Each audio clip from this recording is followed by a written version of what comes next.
सम्मान भरे करतल ध्वनि के साथ देवियों सज्जनों, माननीय प्रधानमंत्री महोदय का बहुत बहुत अभिनंदन, बहुत बहुत स्वागत है मथुरा के इस धरा पर, ब्रज की इस भूमि पर। मेरा सौभाग्य है कि मुझे आज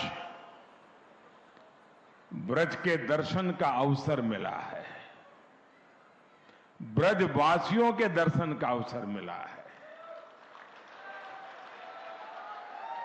क्योंकि यहां वही आता है जहां श्री कृष्ण और श्री जी बुलाते हैं। ये कोई साधारण धरती नहीं है, ये ब्रज तो हमारे श्यामा श्यामजू का अपना धाम है। ब्रज लालजी और लाडली जी के प्रेम का साक्षात अवतार है। ये ब्रज ही है जिसकी रज भी पूरे संसार में पूजनीय है। ब्रज की रज रज में राधा रानी रमी हुई है, यहां के कण कण में कृष्ण समाये हुए हैं। और इसलिए हमारे ग्रंथों में कहा गया है, सप्त द्वीपेषु यत् तीर्थ भ्रमणात् च यत् फलम प्राप्यते च अधिगम तस्मात् मथुरा भ्रमणीयते। अर्थात विश्व की सभी तीर्थ यात्राओं का जो लाभ होता है, उससे भी ज्यादा लाभ अकेले मथुरा और ब्रज की यात्रा से ही मिल जाता है। मथुरा जैसा ये पवित्र स्थान तो भक्ति आंदोलन की इन विभिन्न धाराओं का संगम स्थान रहा है।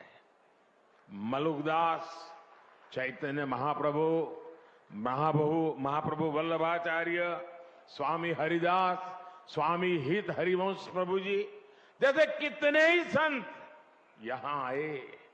उन्होंने भारतीय समाज में नई चेतना फूकी, नए प्राण फूके। ये भक्ति यज्ञ आज भी भगवान श्री कृष्ण के आशीर्वाद से निरंतर जारी है।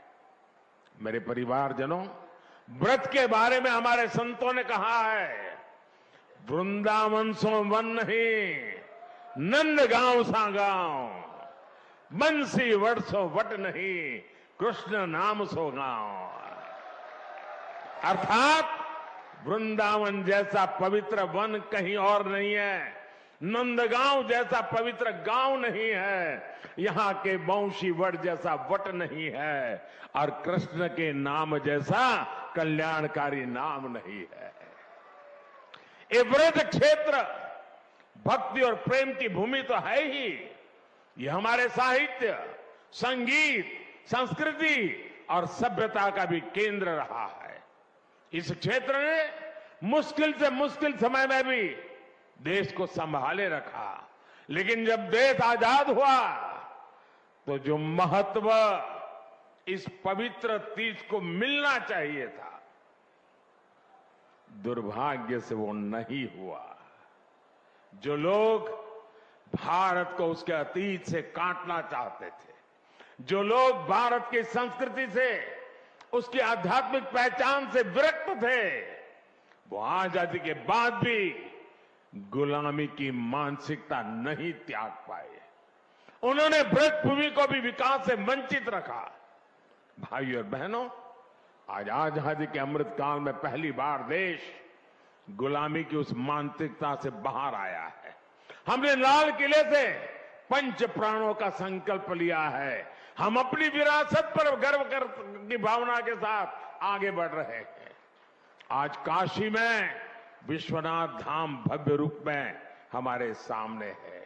आज उज्जैन के महाकाल महालोक में दिव्यता के साथ साथ भव्यता के दर्शन हो रहे हैं।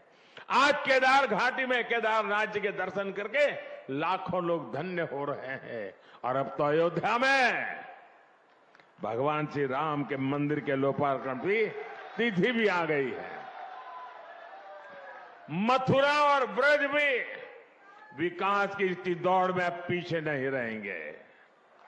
वो दिन दूर नहीं जब ब्रज क्षेत्र में भी भगवान के दर्शन और भी दिव्यता के साथ होंगे। मुझे खुशी है कि ब्रज के विकास के लिए उत्तर प्रदेश ब्रज तीर्थ विकास परिषद की स्थापना की गई है। ये परिषद श्रद्धालुओं की सुविधा और तीर्थ के विकास के लिए बहुत से काम कर रही है। ब्रज रज महोत्सव जैसे कार्यक्रम विकास की इस धारा में अपना प्रकाश भी बिखेर रही है। साथियों, ये पूरा क्षेत्र कान्हा की लीलाओं से जुड़ा है। मथुरा, वृंदावन, भरतपुर, करौली, आगरा, फिरोजाबाद, कासगंज, पलवल, बल्लभगढ़ जैसे इलाके अलग अलग राज्य में आते हैं। भारत सरकार का प्रयास है कि अलग अलग राज्य सरकारों के साथ मिलकर हम उस पूरे इलाके का विकास करें।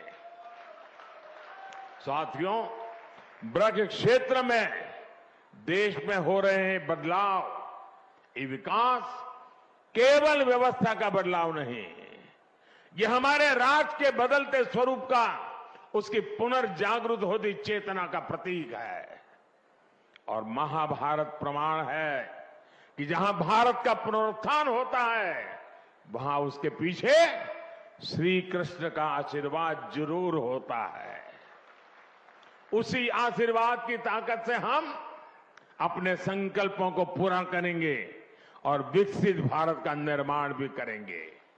एक बार फिर आप सभी को संत मीराबाई जी की 525वीं जयंती पर मैं बहुत बहुत शुभकामनाएं देता हूं, बहुत बहुत धन्यवाद देता हूं। राधे राधे।